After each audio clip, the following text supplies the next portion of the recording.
Yeah. Yeah. Yeah. Yeah.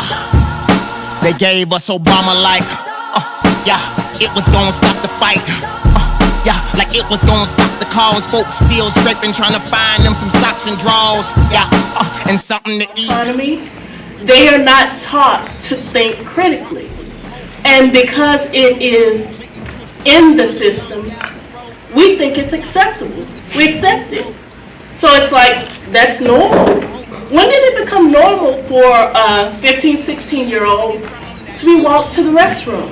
Rank and cruise, and then saw it tame down a little bit more, but I recognize the signs. The look isn't quite as stark, but it's a little more subtle, but it's there.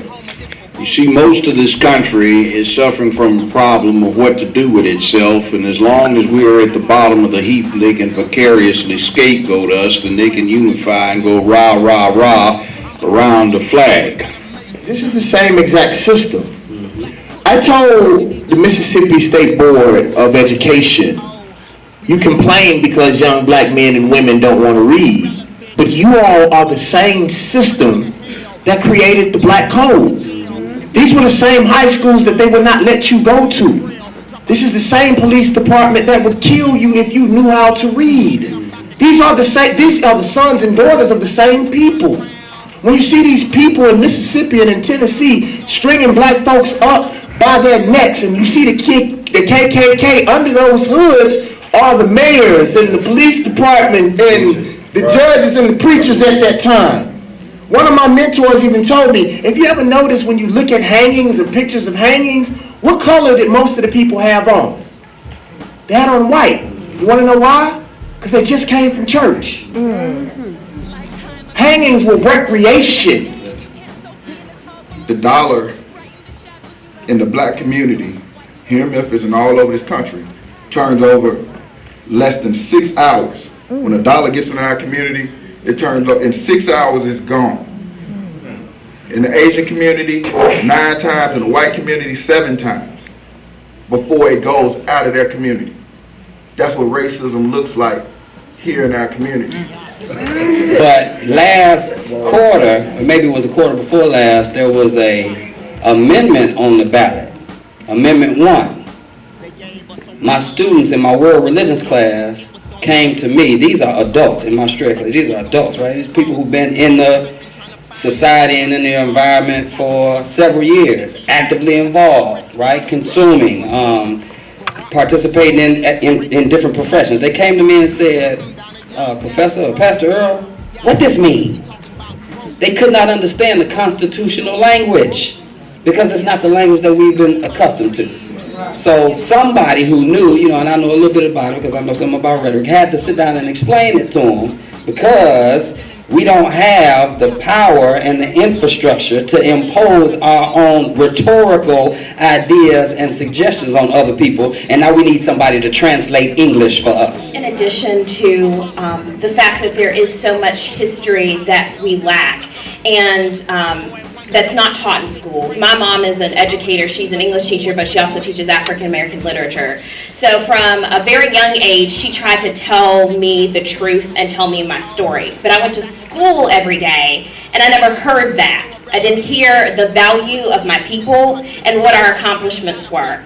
Additionally, the stories that they do tell us, because they love the civil rights movement, and parts of it, sections. But they love to take those heroes and the work that they did, and they try to make it into a colorblind society. And that's something that I deal with a lot in the arts, being sometimes one of the only black people in the room.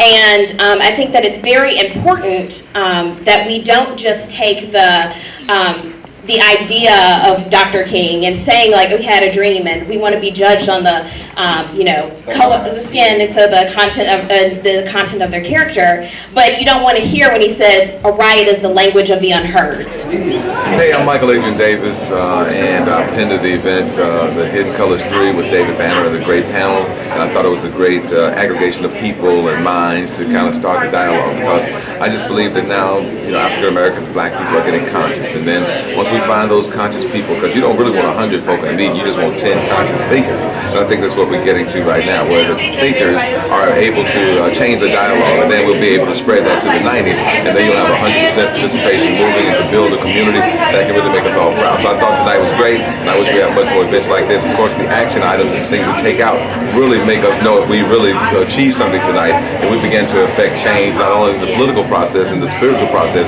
but in our homes as well. That's where the real work starts. Tonight was just simply awesome. I'm just overwhelmed. Awesome. It was very educational. They tackled a lot of the main issues in the black community. It was very, very educational. I think it definitely was needed, something that was needed to be heard here in Memphis, because a lot of people are not aware of what's going on within the community and in the black community in Memphis. So I definitely think it was a wonderful overall experience. I enjoyed myself a lot, very much. I felt that this was an awesome night. It was very informative as far as the information that came about. I saw that there was a drive that was needed from the black community as well as the female community and the male community as the perspective of what we need to do as a village. I'm really excited about what I need to do and what I can do to help the situation out. And I will continue to fight, and hopefully we can get others to join in and we can become the people that we need to be. That's great.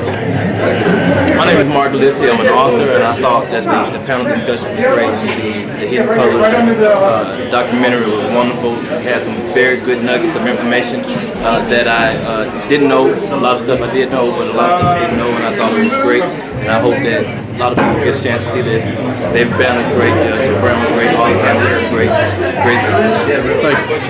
Great. Tonight's event was awesome. You guys compiled an excellent panel. It was a great audience. The showing of the film was awesome. I just wish you guys would have showed the entire thing, but I know time constraints didn't allow that. But overall, I had a nice evening.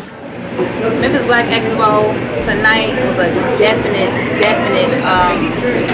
inspiration and motivation just to do better and be better with the education system, with what we teach our kids. We need to know that it starts at the home, not in the school, y'all. And if you wasn't here, you missed it.